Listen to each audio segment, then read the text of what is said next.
అధ్యక్ష, గౌరవ గవర్నర్ ప్రసంగంపై మాట్లాడడానికి అవకాశం ఇచ్చినందుకు కృతజ్ఞతలు.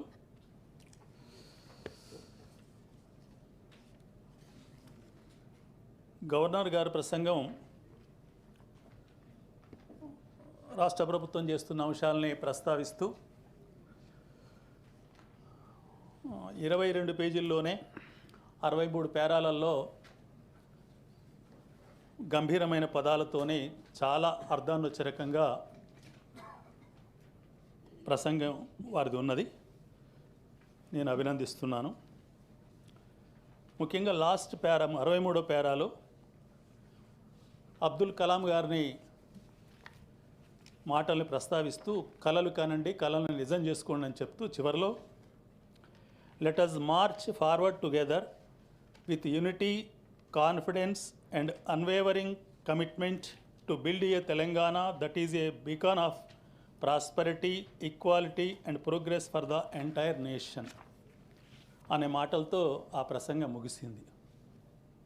చాలా గొప్ప అర్థం. Equality, prosperity, unwavering commitment. ఈ ప్రభుత్వం అందరికీ సమాన అవకాశాలు కల్పిస్తేందుకు మరొకసారి కట్టుబడి ఉందని చెప్పి ఈ ప్రసంగంలో కనిపిస్తుంది. అందుకొరకు అభినందిస్తూ నాకంటే ముందు మాట్లాడిన పెద్దలు చాలా అంశాలు మాట్లాడారు. మహాత్మా గాంధీ గారు కూడా మాటలు ఇక్కడ పేర్కొన్నారు. నిన్ను నువ్వు కనుగొనడానికి అత్యుత్తమ మార్గం ఇతరుల సేవలలో నిమగ్నం అవ్వడమే. అంటే రాజకీయాలంటేనే సమాజానికి సేవ చేయటం అనేది 3వ పేరాలో స్పష్టంగా చెప్పారు. మళ్ళీ రాజకీయాలని అంటే ముఖ్యంగా చట్టసభలు కానీ ప్రజాప్రతినిధులు కానీ ఆ పద్ధతిలోకి రావాలని, ముందుకు వెళ్ళాలని చెప్పి, రావాలంటే రారు, ప్రజలు కూడా అందుకు వచ్చే ప్రజాప్రతినిధులను ఎన్నుకునే రకంగా రాజకీయాలు మారాలని చెప్పి ఆ ప్రసంగంలోనే ఉందని చెప్పి నేను దాన్ని సమర్థిస్తున్నాను. మొదటి పేరాలో తెలంగాణలోని ప్రతి పౌరుని కలలు కానీ అభివృద్ధి చెంది వర్ధిల్లే విధంగా అవకాశాలను చేకూర్చాలనే నిబద్ధతకు కట్టుబడి ఉన్నట్లు గౌరవ గవర్నర్ గారు మాటలున్నాయి. అంటే ఈ ప్రభుత్వం పూర్తిగా అందరి కొరకు కట్టుబడి ఉన్నట్లు ప్రతి పేరాలో కనిపిస్తుంది. నేను ఉపాధ్యాయ నియోజకవర్గ ఎమ్మెల్సీగా ఉపాధ్యాయ రంగం, విద్యారంగం గురించి 4 మాటలు చెప్పాలనుకుంటున్నాను. ప్రసంగంలోనే 31, 32, 33, 34 ఈ 4 పేరాలలో విద్యారంగం గురించి కొన్ని అంశాలు ప్రస్తావించారు. మెచ్ ఛార్జీలు, కాస్మెటిక్ ఛార్జీలు పెంపును అభినందిస్తున్న గతంలో కూడా అభినందించాను. అది ప్రధానంగా గురుకుల పాఠశాలకు సంబంధించి. అదేవిధంగా ఇంటిగ్రేటెడ్ స్కూల్ స్కీమ్ కూడా, అంటే గురుకులాలు 655 అద్దె భవనాల్లో ఉన్నాయి, వాటిని సొంత భవనాల కొరకు ఈ స్కీమ్ ప్రకటించడనేది చాలా స్పష్టంగా గతంలోనే చెప్పారు, అవసరం కూడా. అయితే ఇక్కడ నా ప్రస్తావన ఏంటంటే, తెలంగాణ రాష్ట్రంలో దాదాపు 60 లక్షల మంది పిల్లలు 1 నుంచి 10వ తరగతి వరకు ఉంటారు. వారందరిలో ఎంతమందికి మన ప్రభుత్వం చదువు చెప్పాలి? నా ఉద్దేశం అయితే అందరికీ విద్య ప్రభుత్వం అందించాలి. ఎందుకంటే బాగా అభివృద్ధి చెందిన దేశాల్లో కూడా ఎక్కడ విద్య ప్రైవేటీకరణ లేదు. ఎందుకంటే సమాజాన్ని ప్రతిబింబించే తరగతి గది. నేడు తెలంగాణ తరగతి గది సమాజాన్ని ప్రతిబింబిస్తలేదని చెప్పి నేను ఎన్నికైన 6 సంవత్సరాల నుంచి ప్రతి ప్రసంగంలో చెప్తూనే ఉన్నా. ప్రభుత్వ బడి అంటే ఏదో దిక్కులేని వాళ్ళకి అన్నట్టు, ప్రైవేటు బళ్ళు ఒక 5-6 రకాలు ఉన్నాయి. 30,000, 20,000 ఫీజుకు చదువు చెప్పే ఉన్నాయి, 50,000కి చెప్పే ఉన్నాయి, 1,00,000కి చెప్పే ఉన్నాయి, 2 లక్షలు చెప్పే ఉన్నాయి, 10 లక్షలు తీసుకొని ఎల్కేజీ ఏబిసిడీలు చెప్పే కూడా ఉన్నాయి. 10 లక్షలు తీసుకొని అంటే బాలబాలికల మనసులో మనం ఏం నూరిపోస్తున్నాం? మన రాజ్యాంగ ప్రవేశిక ఏం చెప్తుంది? సామాజిక ఆర్థిక సమానత్వం కొరకు ఈ రాజ్యాంగం పనిచేస్తుందని చెప్తుంది. అందుకు సాధన విద్య అని చెప్తుంది రాజ్యాంగంలో. డాక్టర్ బిఆర్ అంబేద్కర్ గారు ఆ మాట చెప్పారు. కానీ విద్యలోనే అంతరాలు సృష్టించి విద్యలోని అంతరాలు వచ్చినాక ఇక సమానత్వం కొరకు పోరాడే సిటిజన్స్ తయారవుతారా? పౌరులు తయారవుతారా? విద్యలోనే ఆ బాల్య దశలోనే నేను సమానం కాదు, అందుకనే నేను ప్రభుత్వ పడిపోతున్నా, అందుకనే నేను 30,000 పడిపోతున్నా, అందుకనే నేను 10 లక్షల బడిలో చదువుతున్నా. ఇది నేటి సమాజంలో బడి. దీన్ని మనం సరిచేయకపోతే, ఇదే విధంగా ఉంటే ఈ సమాజం గవర్నర్ ప్రసంగంలో పేర్కొన్న ఇంక్లూజివ్ గ్రోత్ కానీ సమానత్వం కానీ ఇవన్నీ సాధించడం సాధ్యం కాదు. అందుకొరకు అవసరమైన చర్యలు తీసుకోవాలి. గతంలో కూడా గురుకులాలే సర్వస్వం అన్నట్టు చెప్తే నేను అనేక సందర్భాల్లో చెప్పాను. అన్ని గురుకులాల్లో కలిపి 4,50,000 మంది పిల్లలే చదువుకుంటున్నారు 60 లక్షలలో. మరి మిగతా 55 లక్షల సంగతి ఏంటి? అందులో చాలామంది ప్రైవేట్ స్కూళ్ళలో చదువుతున్నారు. ఇప్పుడైతే ఈ విద్యా సంవత్సరానికి వచ్చే వరకైతే 58% మంది, 100 మంది పిల్లలలో 42 ప్రభుత్వ స్కూళ్ళలో ఉంటే 58 మంది ప్రైవేట్ స్కూళ్ళలో ఉన్నారు. ఇది తెలంగాణ ఏర్పడ్డ కానుంచి 2014-15 నుంచి వేగంగా పడిపోతుంది. తెలంగాణ ఏర్పడ్డప్పుడు మన ప్రభుత్వ బళ్ళలో, ముఖ్యంగా ప్రభుత్వ, జిల్లా పరిషత్తు, మండల పరిషత్తు, గిరిజన సంక్షేమ బళ్ళలో కలుపుకుంటే 24,85,000 మంది చదువుతుండే. అది ఈ విద్యా సంవత్సరానికి వచ్చే వరకు 16,85,000 పడిపోయింది. అంటే 8 లక్షల మంది విద్యార్థులు ఈ 11 విద్యా సంవత్సరాల్లో తగ్గుకుంటూ వచ్చారు. వీటిని పట్టించుకోలే. అయితే ఈ సంవత్సర కాలంలో ఒక ప్రయత్నం ఏంటంటే, గతంలో సగానికి ఎక్కువ హెడ్ మాస్టర్ పోస్టులు ఖాళీగా ఉంటే భర్తీ కాకుండా ప్రమోషన్లు ఇవ్వలేదు, స్కూల్ అసిస్టెంట్లు ఖాళీ ఉంటే ఇవ్వలేదు, డిఎస్సీలు కూడా తక్కువ పోస్టులు ఇచ్చారు. మొన్న జరిగిన ప్రమోషన్లలో అన్ని హై స్కూల్కి హెడ్ మాస్టర్ పోస్టులు ఇచ్చారు. విద్యార్థుల సంఖ్యతో సంబంధం లేకుండా ప్రమోషన్లు కూడా చాలా ఎక్కువగా ఇచ్చారు. ఈరోజు మనం ఏ హై స్కూల్ పోయినా కూడా పిల్లల సంఖ్య కంటే టీచర్లు బాగానే ఉన్నారు, ఎక్కువ ఉన్నారు. పిల్లల సంఖ్య కంటే టీచర్లు బాగానే ఉన్నారంటే అందులోనే అర్థం ఉంది. తర్వాత 5,000 మంది సరిపోతారని చెప్పి గత ప్రభుత్వం అనుకుంటే 11,000కు డిఎస్సీ వేసి 10,000 పైచిలకు నియామకాలు చేశారు. ఇవి అనుకూలం. వాళ్ళందరికీ ఆ నియామక పత్రాలు ఇచ్చేటప్పుడు సమావేశం పెట్టి ఒక మాట కూడా చెప్పారు, మీ బళ్ళల్లో పిల్లలు తక్కువ పెంచుకోవాలనేది. ఇక్కడ పిల్లలు పెంచే పని కానీ, బడిని నిలబెట్టే పని కానీ ఒక టీచర్కి వదిలేయద్దు. టీచర్ను కాదను, టీచర్ బాధ్యత ఉంది, అత్యధిక బాధ్యత టీచర్దే. కానీ విద్యాశాఖ మంత్రి నుంచి, ఇప్పుడు విద్యాశాఖ మంత్రి గారంటే మన గౌరవ ముఖ్యమంత్రి గారే, వారి నుంచి టీచర్ వరకు అందరూ ప్రయత్నం చేసి రేపు రాబోయే విద్యా సంవత్సరంలో పిల్లల సంఖ్య పెంచుతేనేమో ఈ డిఎస్సిలో టీచర్లు నింపినందుకు, పదోన్నతులు ఇచ్చినందుకు సార్థకత చేకూరుదు తప్ప మళ్ళీ దాన్ని వదిలేస్తే మాత్రం వృధాగా, అంటే ఖర్చు వృధా అవుతున్నట్టు లెక్క, ఇంకోటి కాదు. దాని కొరకు ప్రయత్నం జరగాలి. దాని కొరకు ప్రయత్నం జరగాలి అన్నప్పుడు ఇప్పుడు young India residential school buildings అయితే అదేమైనా ఆ గురుకులాల వరకే. ఇప్పుడు ఇంకొకటి విద్యా కమిషన్ ఏర్పాటు చేయటాన్ని అభినందించాను, ఇప్పుడు కూడా అభినందిస్తున్నాను. కానీ రిపోర్ట్ ఒకటి మాత్రం మన పత్రికలో వచ్చినట్టు నేను చూశాను. దీంట్లో కొంత మండలానికి 2, 3 తెలంగాణ పబ్లిక్ స్కూల్ పెట్టి అందులోనే కేజీ తరగతుల నుంచి 10వ తరగతి వరకు లేదా ఇంటర్మీడియట్ వరకు చదువు చెప్తామని చెప్తున్నారు. ఆహ్వానిద్దాం. కానీ దీన్ని ఎలా తీసుకోవాలి? అసలు ఈరోజు తెలంగాణలో ట్రెండ్ ఎలా ఉంది? పూర్తిగా యువ దంపతులంతా పట్టణాలు, నగరాల దారి పట్టిరు. తమ ద్వారా ప్రభుత్వాన్ని దృష్టి తీసుకొస్తున్న నల్లగొండ జిల్లా ఉంది. అడవిదేవిపల్లి మండలం అనేది ఒక చిన్న మండలం ఉంది. అక్కడ మొత్తం విద్యార్థులు ప్రైవేటు ప్రభుత్వ కలిపి కూడా 1,600 మంది చదువుకుంటారు. మరి అక్కడ నీకు ఎన్ని స్కూల్ పెట్టాలి? ఉన్న స్కూళ్ళకే పిల్లలు లేరు. కానీ అదే నల్లగొండ జిల్లాలో, నల్లగొండ టౌన్లో, ఆ మండలంలో 51,000 మంది చదువుతున్నారు. మెజారిటీ ప్రైవేట్ స్కూల్లో చదువుతున్నారు. ఈ పద్ధతిలో చూడాలి, ఎక్కడ బడి అవసరం. అదే భద్రాద్రి కొత్తగూడెం జిల్లాకి వెళ్తే ఆళ్ళపల్లి అనే మండలం ఉంటుంది. అక్కడ కూడా 1,435 ఏదో ఉన్నారు పిల్లలు, మొత్తం ప్రభుత్వ ప్రైవేట్ కలిపి. కానీ అదే పాల్వంచకు వస్తే 22,000 మంది పిల్లలు ఉంటారు. అంటే ఒక మండలంలో బడియుడి పిల్లలు ఎంత సంఖ్యలో ఉన్నారు, అక్కడ కెపాసిటీ ఏంది, అక్కడ ఉన్న ప్రభుత్వ బడి ఏంటి, ఏ బడిని అభివృద్ధి చేయాలి, ఏ రకంగా చేయాలనేది ఉండాలి తప్ప అన్నీ కొత్తయే అంటే. నిన్న జేఎల్స్కు అంటే జూనియర్ కాలేజీలో అపాయింట్ అయిన అధ్యాపకులకు, పాలిటెక్నిక్ అధ్యాపకులకు నియామక పత్రాలు ఇచ్చినప్పుడు గౌరవ ముఖ్యమంత్రి గారు మాట్లాడిన మాటలు నేను కూడా విన్నా. తెలంగాణ రాష్ట్రంలో 6,500 కోట్లు జీతాలకు పోతున్నాయి, 6,500 కోట్లు అప్పులకు పోతున్నాయి, ఇంకా 5,000 వస్తుంటే ఈ ఆశాలు ఇవన్నీ స్కీములు వీడికి కిందికి మీదికి అవుతున్నాం అని చెప్పారు. వాస్తవం కూడా.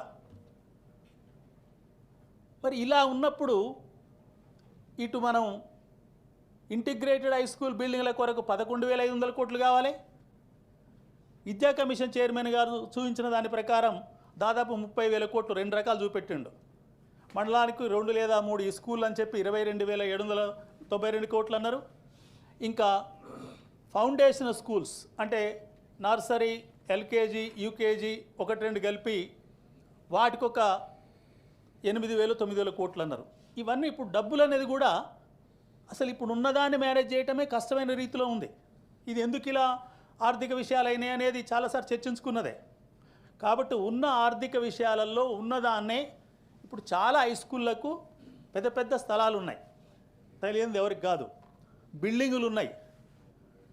ఉన్న స్థలాలను, ఉన్న టీచర్లను, ఉన్న వనరులతోనే ఏదో అదనంగా కొంచెం పెట్టి ఎక్కువ మందికి ఎలా చదువు చెప్పాలని ఆలోచన చేస్తే తప్ప ఉన్నది ఎటన్నా పోని కొత్త తీసుకురావాలంటే మాత్రం మళ్ళీ ఈ 10 ఏళ్లలో ఏం జరిగిందో అదే జరుగుద్ది తప్ప అంతకంటే వేరే జరగదు అనేది ఆర్థిక విషయాలు గమనించిన వ్యక్తిగా, అన్ని విషయాలు గమనిస్తున్న వ్యక్తిగా తమ ద్వారా ప్రభుత్వానికి తెలియజేస్తున్నా. ఎందుకంటే సమగ్ర సుసంపన్నమైన అభ్యాస వాతావరణాన్ని సృష్టించాలనేది ఓ వాక్యం చెప్పారు. సుసంపన్నమైన అభ్యాస వాతావరణం అనేది సమాజంలోని అన్ని రకాల పిల్లలు ఒకే తరగతి గదిలో ఉన్నప్పుడు మాత్రమే సాధ్యమైంది. ఆర్థికంగా ఇట్లా వాళ్ళ ఆర్థిక స్థితిని బట్టి రకరకాల పాఠశాలలు, రకరకాల తరగతి గదులు ఉంటే అది ఎప్పుడు కూడా సమాజంలో సుసంపన్నమైన అభ్యాసాన్ని ముందుకు తీసుకురాదు. ఈరోజు మనం చూస్తున్నాం. గతంలో సివిల్ ఆఫీసర్స్ వచ్చినప్పుడు చాలా రకాలుగా ఎంత డెడికేటెడ్గా ఉందో నేను చదువుకున్నప్పుడు చూశాను, మొదటి ఉద్యోగ దశలో చూశాను. ఇప్పుడు చాలా మార్పు వచ్చింది. అప్పుడప్పుడు అంటుంటే వింటున్నాం ఏసీ గదులు వదిలి వెళ్ళలేరా అనేది కూడా. అంటే ఎందుకు వచ్చింది ఇది? తరగతి గది మారింది. అక్కడ వారు చదువుకున్న తరగతి గది మారింది. ఆ గది నుంచి వచ్చిన అతను ఆ గదిలోనే ఉంటుండు తప్ప సమాజంలోకి పోవడం కష్టంగా మారుతుంది. కాబట్టి ఇప్పటికైనా ఈ ప్రభుత్వం, ప్రతిపక్షం కావచ్చు, అందరం కలిసి తరగతి గది సమానంగా ఉండే ప్రక్రియకు పూనుకోకపోతే ఈ సమాజాన్ని మనం బాగు చేయలేము, ముందుకు తీసుకెళ్ళిపోలేము అనేది వాస్తవిక దృశ్యం. ఇది అందరూ కూడా ఆలోచించాలని చెప్పి తమ ద్వారా విజ్ఞప్తి చేస్తున్నా. ఇక అక్కడ ఈ మధ్యకాలంలో యూజీసీ డ్రాఫ్ట్ రూల్స్ అని, అంటే ప్రొఫెసర్ను, అసిస్టెంట్ ప్రొఫెసర్లను, వీసీలను ఎట్లా నియమించాలనేది ఒక డ్రాఫ్ట్ రూల్ ప్రొసీడింగ్స్ ఇచ్చింది యూజీసీ వాళ్ళు. వాస్తవంగా 72 సవరణ కంటే ముందు 75లో విద్య రాష్ట్ర జాబితాలోనే ఉండేది. తర్వాత వచ్చిన సవరణలో ఉమ్మడి జాబితాలోకి వచ్చింది. ఇప్పుడు నూతన విద్యా విధానం 2020 తీసుకొచ్చి అసలు విద్యారంగం మొత్తం కూడా కేంద్రం పెత్తనంలోకి తీసుకుపోయే ప్రయత్నం చేస్తుంది. అందులో భాగంగానే వీసీలను అపాయింట్ చేసే సర్చ్ కమిటీకి ఛాన్సలర్ అంటే ఎవరు? ఇప్పుడు గవర్నర్ గారు ఛాన్సలర్ అవుతారు. వారు నామినీ చైర్మన్గా ఉంటారు. యూజీసీ చైర్మన్ యొక్క నామినీ సభ్యుడిగా ఉంటారు. ఇంకొక ఆయన యూనివర్సిటీ కౌన్సిల్ నియమించే నామినీ ఇంకో సభ్యుడిగా ఉంటారు. అంటే ఇద్దరు కేంద్ర ప్రభుత్వం నియమించే వాళ్ళే.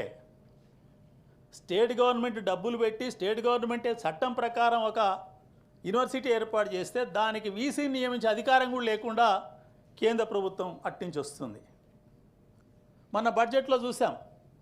గత ప్రభుత్వాలలో కేంద్రంలో బడ్జెట్లో కొఠారి కమిషన్ గొప్ప సూచన చేశారు, అందరికీ తెలుసు. విద్య కొరకు కేంద్ర ప్రభుత్వం 10% తమ బడ్జెట్లో ఇవ్వాలని. కానీ ఏనాడు కూడా ఇవ్వలే. అప్పుడప్పుడు 4% వరకు పోయారు గత ప్రభుత్వాలు. కానీ ఇప్పుడున్న కేంద్ర ప్రభుత్వం ఎక్కడికి వచ్చింది? పోయిన సంవత్సరం 2.5% వచ్చింది, ఇప్పుడు 2.4% తగ్గుతుంది తప్ప పెరుగుడు లేదు. కానీ అదే నూతన విద్యా విధానంలో ఏం చెప్తుండ్రు? ఇప్పుడు నూతన విద్యా విధానం వచ్చినాక తెలంగాణ పేరెంట్స్ మీద ఇంకా బరువు పెరిగింది. గతంలో ప్రీ ప్రైమరీ అంటే ఎల్కేజీ యూకేజీ ఉండేది. ఇప్పుడు నూతన విద్యా విధానంలో ఏం చెప్పారు? Nursery, LKG, UKG, first class అని చెప్పారు. ఇప్పుడు అన్ని ప్రైవేట్ స్కూల్ నర్సరీ కూడా పెట్టినాయి. 3 ఏళ్ళు అంటే 1వ తరగతి రాకముందే 3 ఏళ్ళు చదువు చెప్పియాలి. ఎంత ఖర్చు అవుతుంది, ఎన్ని వేలు తీసుకుని ఎన్ని లక్షలు తీసుకుంటారో మాకు తెలియదు కాదు. అంటే పూర్తిగా ప్రైవేటీకరణ కొరకు నూతన విద్యా విధానం పనిచేస్తుంది. దీంట్లో కొన్ని రకాల గ్రాంట్స్కు ఆశపడా, లేకపోతే నూతన విద్యా విధానం అమలు చేస్తున్నామా ఈ రాష్ట్రంలో లేదా అంటే కొంచెం డైలమాలోనే ఉంది. ఈ డైలమాల నుంచి తేరుకోవాలి. మన రాష్ట్రానికి, మన దేశానికి రాజ్యాంగంలోని రాజ్యాంగ సూత్రాలకు అనుగుణంగా ఎటువంటి విద్యా విధానం అమలు చేద్దాం?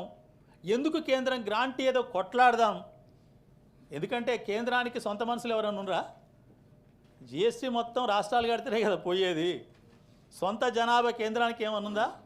రాజ్యాంగం ప్రకారం సుప్రీంకోర్టు తీర్పు ఏం చెప్పింది? రాష్ట్రాలు వాస్తవం, కేంద్రం మిథ్య. కానీ ఇప్పుడు తలకిందులవుతుంది. కాబట్టి ఇటువంటి అంశాలన్నింటినీ పెద్ద ఎత్తున చర్చించవలసిన అవసరం ఉంది. ఎందుకంటే ఇక్కడ కుర్చీలాట ఆడుకోవచ్చు. ఎందుకంటే అధికార కుర్చీ, ప్రతిపక్ష కుర్చీ బాగా అనిపిస్తుంది నాకైతే. ఈ ఆట తప్పదు, ఎందుకంటే కుర్చీ కావాలి కాబట్టి. కానీ దీనికంటే ముఖ్యం జాతీయ ఏంది, ప్రజలేంది, వాళ్ళ చదువులేంది, వాళ్ళు ఎట్లా ఉండాలి, మనం ఏ రకమైన అభివృద్ధిని అందించాలి, విద్య కంటే గొప్పది లేదు కదా. అందుకొరకు ప్రయత్నం చేయవలసిన అవసరం ఉంది. ఇక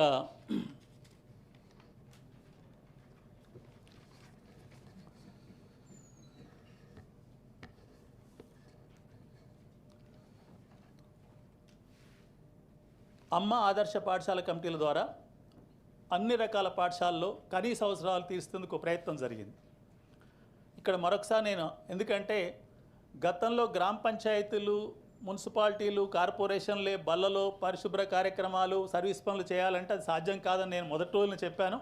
చివరికి ప్రభుత్వం కొంత డబ్బు ఇస్తున్నది. పిల్లల సంఖ్యను బట్టి 3,000 నుంచి 20,000 కూడా, 750 మంది పైగా పిల్లలు ఉంటే ఒక్కొక్క స్కూల్కి 20,000 రూపాయలు ఈ మెయింటెనెన్స్ కొరకు వస్తుంది. కరెంటు బిల్లు ఒకటి వెసులుబాటు కలిగించింది. ఈ 2 చాలా మంచి అంశాలు. ఈ 2 పదోన్నతులు, డిఎస్సి, ఈ 3 అంశాల ఆధారంగా జిల్లా పరిషత్తు, మండల పరిషత్తు, ప్రభుత్వ గిరిజన సంక్షేమ స్కూల్ని ఎట్లా అభివృద్ధి చేయాలనేది ఓ చర్చ పెట్టాలి తప్ప మళ్ళీ కొత్త బడి ఎట్లా కట్టాలనేది ముందుకు తీసుకొస్తే పాతబడి ఇంకా మూతబడిపోద్ది. పాతబడి మూత పెట్టకుండా పాతబడినే ముందుకు తీసుకుపోవచ్చు. నిజంగా కొత్త బడి ఎక్కడ అవసరం? ఇప్పుడు నేను చెప్పాను కొన్ని సంఖ్యలు.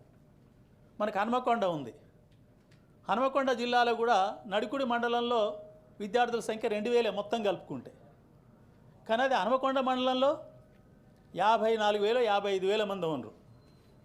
అక్కడ కొత్త బళ్ళు కావాలి. నడికూడలు అవసరం లేదు. నడికూడే కాదు, ధర్మసాగర్లు అవసరం లేదు, వేలేరులు అవసరం లేదు, ఎక్కడ అవసరం లేదు. అవసరం ఏడుందంటే హనుమకొండలో అవసరము, కాజీపేటలో అవసరము. అదే భూపాలపల్లి జిల్లాకు పోతే ఎక్కడ బడి అవసరం లేదు. భూపాలపల్లి కూడా అవసరం లేదు. ఇప్పుడు అన్ని బళ్ళు ఉన్నాయి అక్కడ. ఏది గిరిజన సంక్షేమ ఆశ్రమ పాఠశాలలు, జిల్లా పరిషత్ స్కూళ్ళు ఇవన్నీ కలుపుకుంటే ఆడ పిల్లలు ఇంకా పిల్లల సంఖ్య తక్కువ ఉంది. ములుగులో కొత్తబడి అవసరం లేదు. మహబూబాద్ టౌన్లో అవసరమా లేదా పరిశీలించాలి అంతే. తొర్రూరులో ఒకటి అవసరమా లేదా చూడాలి. ఇట్లా అదే హైదరాబాద్కు వస్తే, గతంలో కూడా చెప్పాను, రంగారెడ్డి జిల్లా షేర్లింగంపల్లి మండలంలో 111,000 మంది పిల్లలు చదువుతున్నారు ఒక్క షేర్లింగంపల్లి మండలంలో. ఆడ చాలా బళ్ళు పెట్టాలి. తెలంగాణ రాష్ట్రంలోని 33 జిల్లాలలో 12 జిల్లాలలో 1,00,000 లోపే పిల్లలు ఉన్నారు. అంటే 12 జిల్లాల కంటే షేర్లింగంపల్లి మండలం విద్యాపరంగా పెద్దది. కుత్బుల్లాపూర్ మండలం కూడా అంతే. మేడ్చల్ జిల్లాలో 107,000 మంది పిల్లలు చదువుతున్నారు. కాబట్టి మనము విద్యార్థుల సంఖ్య ఎందుకు, యువ దంపతులు మొత్తం కూడా పట్టణాలకు, నగరాలకు ఉపాధి వస్తున్నారు. ఆ పద్ధతిలో ఆలోచన చేసి బళ్ళు ఏ రకంగా పెట్టాలి, ఏం చేస్తే బాగుంటుంది అనేది ఆలోచన చేస్తేనేమో సరి అయిన పద్ధతిలో ఉంటుంది. అయితే గతంలో కూడా చెప్పాను నేను, గత ప్రభుత్వం మన ఊరు మనబడి స్కీమును ప్రారంభించినప్పుడు సరే కొన్ని కార్యక్రమాలు అమలైనాయి. నేను ఇప్పుడు ఈ ప్రభుత్వాన్ని కోరేది ఏమంటే, ఎక్కడైతే మన ఊరు మనబడి స్కీములో ఆ బళ్ళు సెలక్షన్లో చాలా తేడాలు ఉన్నాయి, నేను మాట్లాడిన గతంలో కూడా. కానీ ఇప్పుడు ఎక్కడైతే హై స్కూల్లో డైనింగ్ హాల్ ప్రారంభమైంది, కప్పేసిరు, దానికి తలుపులు పెట్టలేదు, ఏం పెట్టలేదు, ఫ్లోరింగ్ చేయకుండా ఆగిపోయినాయి.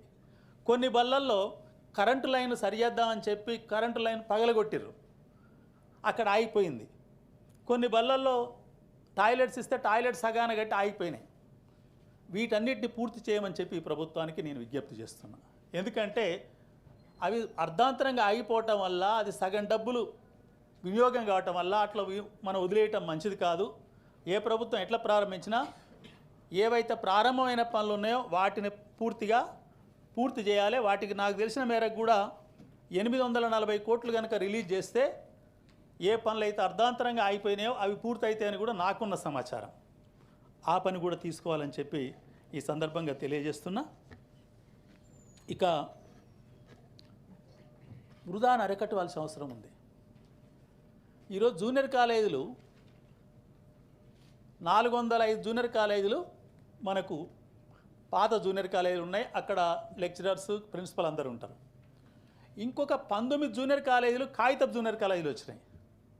గత ప్రభుత్వంలో దాదాపు 16 వచ్చినాయి, ఈ ప్రభుత్వం వచ్చినాక 3-4 వచ్చినాయి. కాగితపు జూనియర్ కాలేజీలు అంటున్నాను నేను. అంటే కాగితం మీద పలాని కూసు మనిషిలో జూనియర్ కాలేజీ ప్రారంభమైంది. ఇక అక్కడ ప్రిన్సిపాల్ ఉండడు, పోస్ట్ ఉండదు, బిల్డింగ్ ఉండదు, ఏది ఉండదు. అయ్యొద్దు. కాగితం మీద వస్తే ఏముంటుంది, పిల్లలు హంచి వస్తారు, పిల్లలకి చదువు చెప్పేది ఎవరు ఉంటారు? కాబట్టి గత ప్రభుత్వం చేసినవి మళ్ళీ మనం చేయని అవసరం లేదు. ఈ ప్రభుత్వం వీళ్ళు ఉన్న వాటిని సరి చేసుకుంటే మంచిది. ఇంకొకటి ఏంటంటే, ఈరోజు జూనియర్ కళాశాల ఇంటర్మీడియట్ తరగతులకు వస్తే 194 మోడల్ స్కూళ్ళు ఉంటాయి. అందులో 4 సెక్షన్లు 160 మందిని చేర్చుకోవచ్చు. 194 స్కూళ్ళల్లో 100 స్కూళ్ళల్లో కూడా 100 మంది పిల్లలు చేరినే లేవు. చాలా చోట్ల ఖాళీలు ఉన్నాయి. 5 రకాల గురుకులాలు ఉన్నాయి. ఒక్క స్టేట్ గురుకులాలు 35 ఉంటాయి. వాటిలో మాత్రం మంచిగా చేరుతున్నారు. కానీ మిగతా సోషల్ వెల్ఫేర్ కొంచెం బెటర్. 80 సీట్లు ఉంటే 60 పైన చేరుతారు. బీసీ వెల్ఫేర్ 50 పైన 60 వరకు చేరుతున్నారు. ట్రైబల్ వెల్ఫేర్ కూడా దాదాపు అదే సంఖ్యలో ఉంది. మైనారిటీ వెల్ఫేర్ అయితే చాలా తక్కువ ఉన్నారు. అంటే ఇది ఆ గురుకులాలు స్థాపించిందే 7-8 ఏళ్ళ నుంచి 5-6 ఏళ్ళలో అన్నీ అయిపోయినాయి. వాటిలో పూర్తి స్థాయిలో విద్యార్థులు చేరతలేరు. చేరనప్పుడు వాటిని ఏ రకంగా చూడాలి, ఎట్లా చూడాలి, అవసరం ఉందా లేదా? ఎందుకంటే ఇక్కడ బేషాలు ఏది ఏమవుతుందంటే, బడి మూసేస్తే అది పాలక పార్టీగా ఉన్న వాళ్ళ మీద నిందేసేటట్టు, ప్రతిపక్షంలో ఉన్న వాళ్ళు అది ఎవరు ఏదున్నా, ఎందుకంటే నేను 20-30 ఏళ్ళని చూస్తున్నా. కానీ ఇటువంటిది వచ్చినప్పుడు ఇది సమాజం యొక్క డబ్బు వృధా అవుతుంది, మనం కట్టే పన్నులు వృధా అవుతున్నాయి. కాబట్టి కొన్ని అవసరం లేని తప్పనిసరిగా అందరం అంగీకారంతో మూసేయవలసి వస్తే మూసేయాలి, అవసరం ఉన్న కాడ ఓపెన్ చేయాలి. కానీ ప్రతిదీ రాజకీయం కొరకు ఉపయోగించడం వల్ల ఇది చాలా ఇబ్బందిగా వస్తుంది. దీనికి మీకు ఇంకొక మాట చెప్పడం తప్పు కాదనుకోండి మీ ద్వారా. మన తెలంగాణ రాష్ట్రంలో 18,000 ప్రైమరీ స్కూల్స్ ఉంటాయి, 1 నుంచి 5 వరకు. అందులో 4,400 స్కూళ్ళల్లో 10 లోపే పిల్లలు ఉంటారు. 10 లోపే అంటే అందులో 1882 స్కూళ్ళల్లో జీరో స్కూల్స్ ఉన్నాయి. జీరో స్కూల్ ఎందుకు ఉన్నాయంటే కూడా ఇలా అక్కడ మనం మళ్ళీ ఓపెన్ చేసినా 2-3 కంటే చేరరు. నేను ఇప్పుడేం చెప్పాను, యువ దంపతులంతా పట్టణాల దారి పడుతుర్రు. కొన్ని గ్రామాలలో పోయి చూస్తే తమరు కూడా చూడొచ్చు, అందరం చూద్దాం. 50 ఏళ్ళ పైనోళ్ళు తప్ప అసలు 50 ఏళ్ళ లోపల అక్కడ కనిపించరు. చేస్తాం కనిపించరు. అంటే కొన్ని గ్రామాలు చాలా యువత మొత్తం కూడా బయటకు వచ్చేసింది. అక్కడ బడి అవసరమా లేదా అందరం కలిసి తెలుసుకుంటామే. నేను గతంలో కూడా చెప్పాను, పలాని స్కూళ్ళ గ్రామాలలో బడియుడి పిల్లలు 12 మంది ఉన్నారు, బడిలోనేమో 3 ఉన్నారు. ఈ బడిని నడుపుదామా వద్దా, గ్రామస్తులతో చర్చ పెట్టండి అని చెప్పిన నేను. గ్రామంలో ఉన్న బడియుడి పిల్ల 12, ఆ బడికి వచ్చేది 3-4. 12 వచ్చినా కూడా బడి నడపలేం కదా. మనకు అంతర్జాతీయంగా విద్య తరగతి గదికి ఏం చెప్పారంటే ప్రైమరీ స్కూల్లో కనీసం 18 మంది పిల్లలు ఉంటేనే చదువు వస్తుంది. ఎవ్రీ గవర్నమెంట్ నుంచి ప్రయోజనం పొందే మన వైపు నుంచి చట్టసభ సభ్యులు మంత్రుల దగ్గర నుంచి అందరం కలిసి పోదాం. అక్కడి నుంచి మొదలు పెడితే టీచర్ ఎందుకు రా? టీచర్ ఎంత అండి? టీచర్ ఒక మీరందరూ స్కూల్లో పోయినప్పుడు టీచర్ ఎలా ఉంటాడో మీకు తెలియదు కాదు కదా. ఇంకా మేమన్నా పోయినప్పుడు తో టీచర్ కాబట్టి మాతో బాగానే ఉంటారు. కానీ కాబట్టి మన సిస్టంలో ఐఏఎస్ అధికారి కావచ్చు, మంత్రి గారు కావచ్చు, ముఖ్యమంత్రి గారు కావచ్చు, వాళ్ళందరి కానీ అక్కడి నుంచి మొదలు పెడితే టీచరు తప్పనిసరిగా అక్కడికి వచ్చేస్తాడు. కానీ టీచర్ వరకే అంటే అది కుదరదు. ఎందుకు కుదరదు అంటే ఆడ మంచి చదువు వస్తుందని కాదు. తర్వాత ఒకరిద్దరం చేసిన వాళ్ళు కాదు. నా పిల్లలు గవర్నమెంట్ స్కూల్లో చదువుకురు, సర్టిఫికేట్ కానీ చూపిస్తాం. కానీ నా టైం ఎప్పుడు 2001లో నా పిల్లవాడు 10th చదువుకుంది. ఇవాళ 2025 వచ్చింది, 25 ఏళ్ళు వచ్చింది. అది వేరు. కాబట్టి మనం పైనుంచి కిందికి ఓ ప్రయత్నం అంటూ చేస్తే తప్పనిసరిగా మార్పు తీసుకొచ్చే అవకాశం ఉంటుంది. ఏమైనా ఈ ప్రభుత్వం చేస్తున్న విషయాలన్నింటినీ గవర్నర్ గారు ప్రసంగంలో ప్రస్తావిస్తూ చెప్పారు. మంచి గంభీరమైన మాటలతో కమిట్మెంట్ మేము కట్టుబడి ఉన్నామని కూడా తెలియజేశారు. అవి కట్టుబడి ఉండి అభివృద్ధిలోకి తీసుకురావాలంటే మాత్రం పని విధానంలో ఇంకా సంపూర్ణమైన మార్పులు, సమూలమైన మార్పులు చేయవలసిందని భావిస్తూ ఈ ప్రసంగానికి కృతజ్ఞత తెలుపుతూ ముగిస్తున్నాను.